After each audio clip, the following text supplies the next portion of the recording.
Скъпи гости, добре дошли на нашия празник на автентичния фолклор в село Чуковец. Ръководството на читалището ви приветства и се радва, че се отзовахте на нашата покана.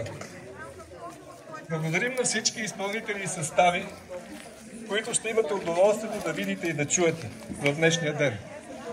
Всичките участват в празника в подкрепа на каузата да възстановим сградата на училището. Намираме се в двора на старото училище на село Чуковец, а самата сграда е зад гърба ми и в страни от вас. Тя е построена през 1929 година и работи като училище до около средата на 70-те години. После е приютявала читалището, носещо същото име, както се досещате. Извършвали се и с различни други дейности, дори имало и хлебопекарна. От началото на 90-те години, обаче до днес тя остава необитаема и както виждате се руши и вече е в лошо състояние, както покривът, така и помещенията вътре. Има множество места с течове, разрушени мазилки, нестабилен пот, счупени прозорци и така нататък. Миналото лято читалището ни, което досега нямаше сграда, получи от община Радомир половината от училището за период от 10 години.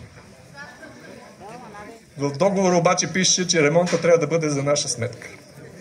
Това много ни радва, но също и голяма отговорност. Защото за да можем да използваме сградата, ние трябва да я ремонтираме, да я направим безопасна, да я изпълним със смисъл и съдържание, чрез дейностите, които ще извършваме в нея. С много амбиции и желание, тук отново да кипи живот, започнахме да търсим всякакви възможности, чрез които да осъществим това мащабно дело.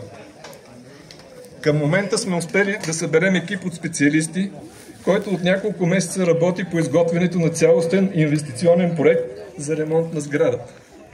Всички те работят доброволно в подкрепа на нашата кауза.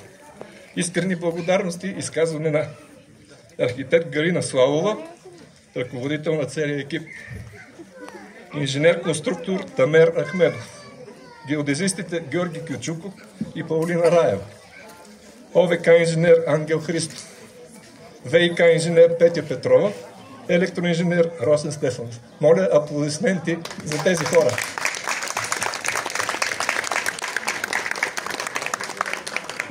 Благодаря.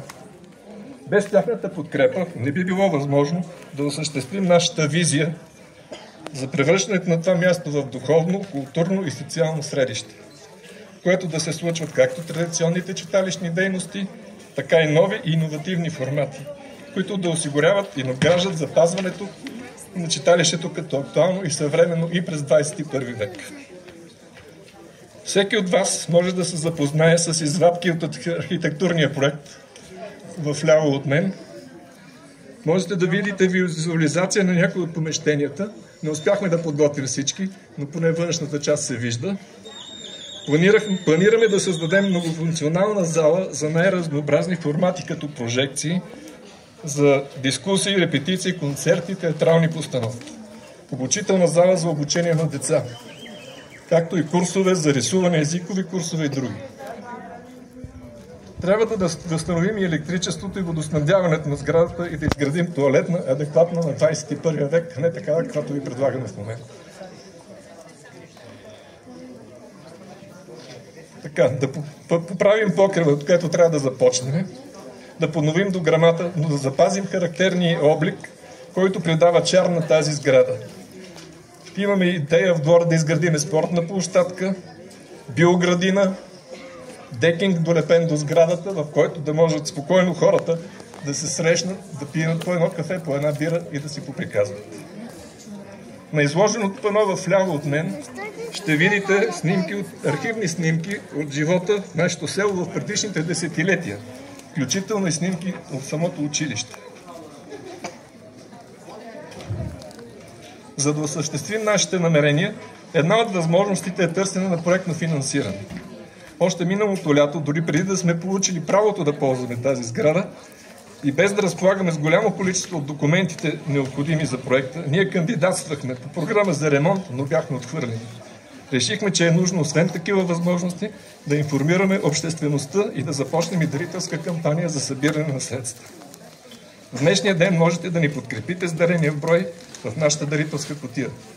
Зад мен. На уебсайта на читалището е публикувана и банковата ни сметка за дарения по банков път.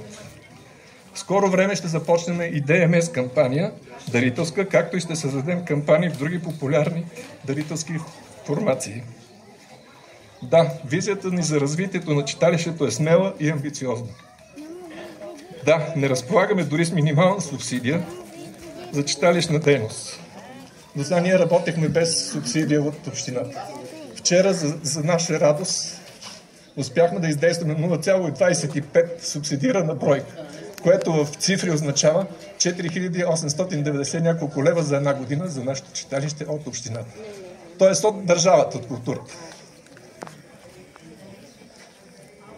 Но ние сме сигурни, че с помощта и участието на всеки един, с силата на духа на обединената общност, целта ни е постижима и ще успеем да привлечем както средства, така и подкрепа за постигането й.